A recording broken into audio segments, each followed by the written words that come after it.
Living with depression and anxiety can feel very isolating.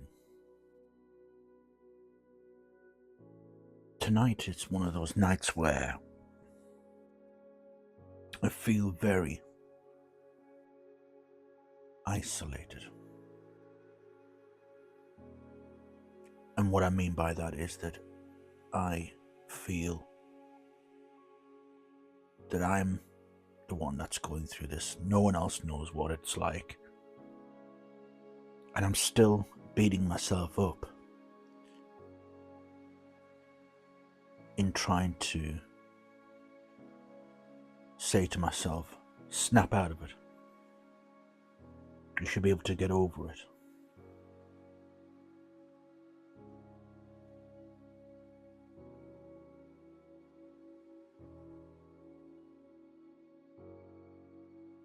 When I was first diagnosed with depression,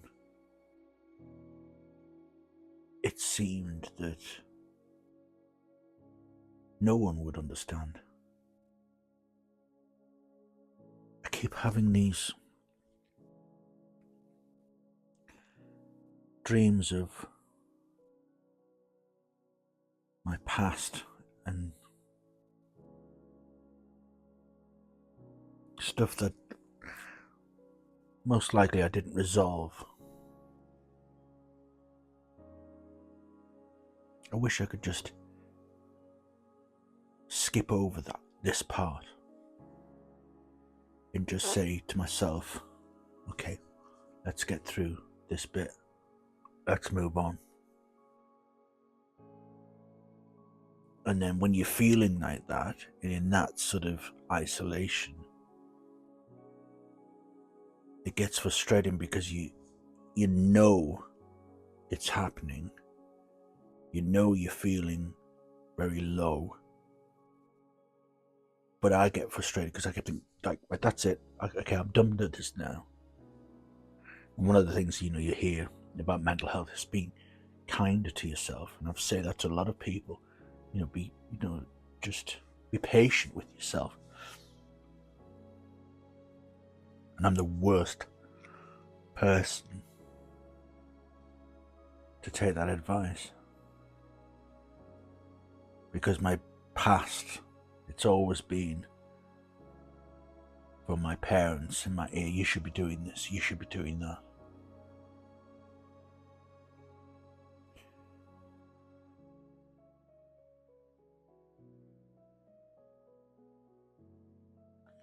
I feel guilty in doing things that millions of us do. And it's things like, and again, this is going to sound crazy, but like, I feel guilty like watching TV or I love tennis and I love watching tennis, but I feel guilty watching it.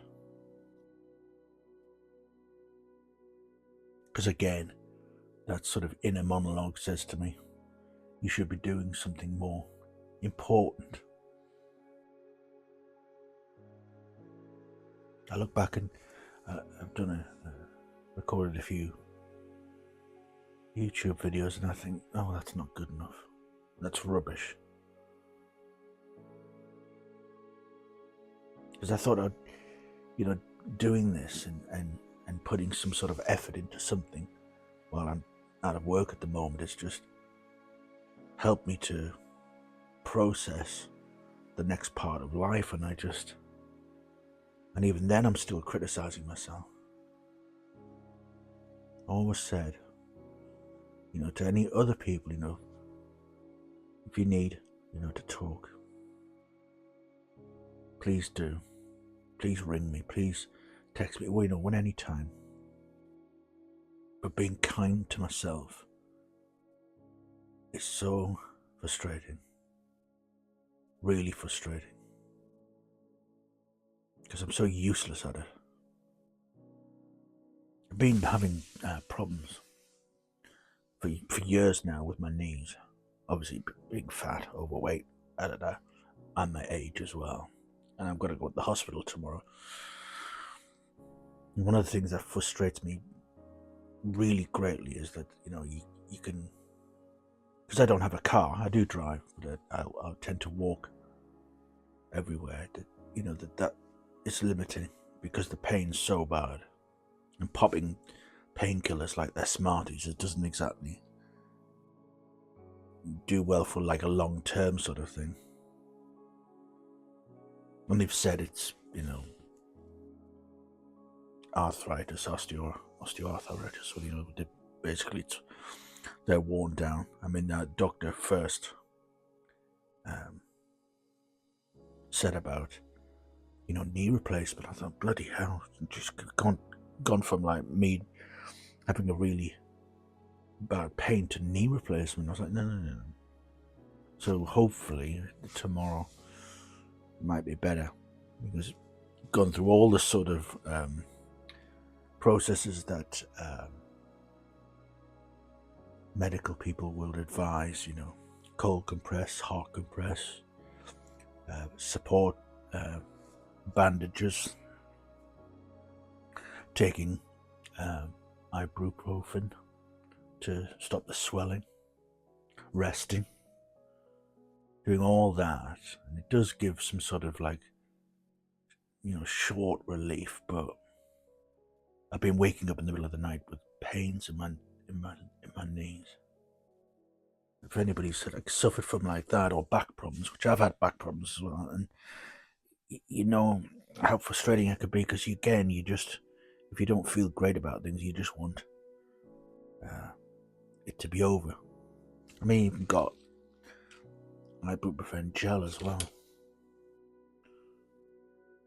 So the bandages, the supports, ibuprofen gel, ibuprofen tablets. One of the things that when I posted the video about who I am and talking about my depression about a month ago, the comments were so kind, really kind, and people would DMing me private messages and you know, and said, you know, thank you for talking about that. And it does help you feel a little less isolated when you do talk to other people about these sort of things. But again, then I become self-critical, and I think, well, maybe I'm just whinging on, and people will be sick of me. The weather has turned quite nice here in the UK. And it was about 18, 19 degrees when I went out before, and it was lovely. It was really pleasant. And again, you'd hear all this sort of suggestions, you know, go out for a walk, do this, do that, do that. So hopefully tomorrow will be a better day. I really do hope so.